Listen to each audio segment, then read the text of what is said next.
Hi, my name is Helen Kahaso. I'm the Communication and Story Manager for Greenpeace Africa, based in Nairobi, Kenya.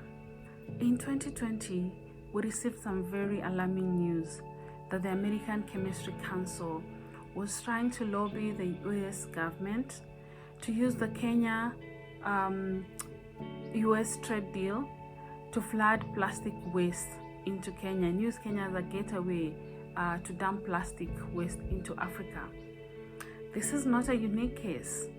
Over the past couple of years, we've had cases where the global north is trying to dump plastic into the global south, and a few African countries like Senegal, Mauritania have experienced this as well. You may wonder why this is the case when Africa has made great strides in terms of the fight against plastic pollution. In Africa, we have almost 35 out of the 54 countries, 35 of them have either banned plastics or have a kind of regulation that is trying to regulate plastic pollution within those countries. When this news broke, our supporters came together, or we came together with our supporters and started a petition. And the petition was addressed to the Cabinet Secretary in Kenya, Betty Maina. And the call was for her not to allow Kenya or Africa at large to become a dumpster for the United States. Thanks to your efforts, we managed to get 20,000 signatures, and we delivered this petition to the Cabinet Secretary's Ministry of Trade office.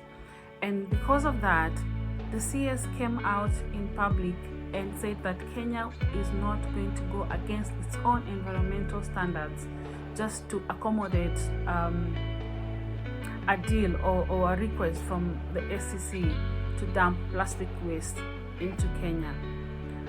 That is a win, and this win would not have been possible without your courage, without your determination, without your zeal to make a change. It gets even better.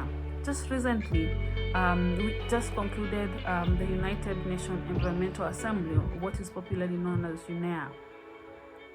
And out of one of the outcomes is that countries are now going to start conversation on a legally binding global plastics treaty. So a resolution was passed at UNEA for a treaty that is not only legally binding but also one that encompasses the full life cycle of plastics, from production to manufacture to disposal. This would not have been possible without you. Without your power, without you coming together and playing a big role, a huge role in the fight to protect the environment, because our children depend on it, our great-grandchildren depend on it. So don't underestimate your power.